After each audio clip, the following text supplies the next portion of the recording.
Welcome back to Red Brook Farm in Scarborough, Maine. It's December 7th, and it is a first day of snow here.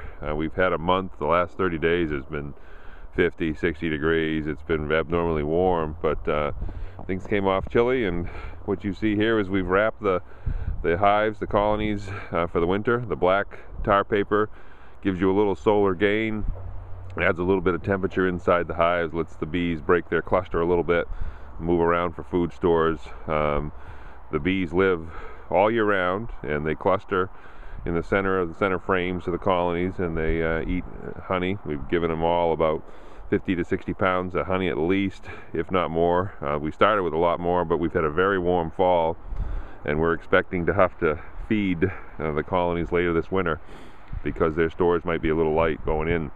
What you're looking at here, we did have another colony over here, which was a small two 5-frame nukes in one box, and the third colony over here is a little taller, you'll see. And what I've done is that blue 2 5-frame nuke box is on top of a full-size colony. And so what we're doing here is just going down. You may see a little bit of activity at the front door here of the colonies as they're in a tight cluster inside, and there's no activity here. The snow will melt. It's kind of pretty. It's an interesting shot here in the middle of the winter.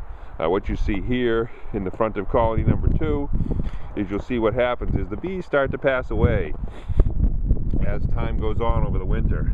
And what they've done is they've brought the dead bees out to the front door, and they will be clearing those away. The openings are cut way down, and there's a top opening up in the top here. There's a top opening up top, and then there's these bottom ones on all of them. The screen bottom boards are open, so the bottoms of the colonies are open to the air. What you see here is that there's 3 colonies in this box. There is a normal 2-frame, double deep 20-frame colony, double deep 20-frame, 10 frames across, two high. Over here on this one, what we have is 10 frames across, 10 frames across. Here's the top of the bottom colony right there, and then up and underneath here you'll see an opening. There's one here and there's one on the other side. And what you have here is 5 frames here and 5 frames here, and the heat from the top, they're totally separated by an inner cover here, so the warmth from the bottom colony keeps these 2 smaller colonies warm in the winter. Makes it just a little bit easier on those two top colonies. What you'll see here is a little bit of life at the front door. There's one bee here at the front door of colony number 2, just checking it out. It's a little cold for them. They really shouldn't be out much, but with the sunshine, what you get with the sunshine is them starting to move around a little bit, which is the goal here. What you have down here is a little bit different. You'll see here's another new 2-frame double deep colony here. Very little activity at the front door, which is what I would expect. This is time for, there's one bee flying around, and what happens when they fly around this time of year is they land in the snow, and they really don't want to be in the snow. They want to get going. It's kind of cold down there, buddy. They shouldn't be outside flying. What you have here is a little bit of a project going on, and what we're doing here is this colony right there, that colony had queen problems this fall. They couldn't requeen, and they were down to 4 frames. They were down to four frames of honey right in here, 4 frames of honey, and the other frames are pretty empty. 4 frames of honey.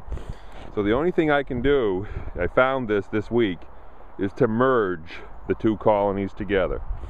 And so what you've got here is a relatively strong 10 frames, 10 frame colony, 20 frames here, and here, separated by a piece of newspaper, is a separate 4-frame colony. I put some slits in the newspaper. The bees smell each other, the 2 different colonies smell each other and slowly start to mingle. And then what I'm hoping is that these 4 frames of bees merge down into here and then in a couple of days I take this off. I'll take this off, put the normal cover on, inner cover, insulation, outer cover, and the colonies will be merged together. So you have to merge bee colonies relatively slowly. I didn't see any sign of a queen in this top one here. We did this just yesterday, just moved it over here yesterday. If I didn't do this, this colony would not make it a month. There's not a big enough cluster in here for this colony, where we've got temperatures right now in the upper 20s at night, and they're just not going to be strong enough, and there's not anywhere near enough food. So merge them together, save the food frames, save the honey frames that are left, and I'll keep those, and I'll have those to put back in to colonies later in the winter should they need it. And so what you're looking at here is a big old drone that got kicked out, and I think he's deceased. He got left out overnight. That's a male bee. The drone bees have no stingers. Start to see they're bringing the dead ones out.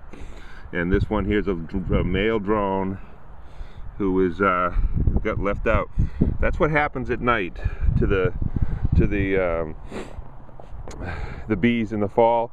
They'll get rid of the drone bees. The drone bees are only good for inseminating females, and there's no female queens to be inseminated, so they get kicked out. And what you'll see, naturally speaking, over the winter, you're going to see these dark spots are the bees, and what I see every now and then is a guard bee coming out. So here's an update from Red Brook Farm in Scarborough, Maine. We had a good year this year, and we're hoping to overwinter here and have a good, we'll keep an eye on them over the winter time as we go forward. So Red Brook Farm, Scarborough, Maine, www.redbrookhoney.com.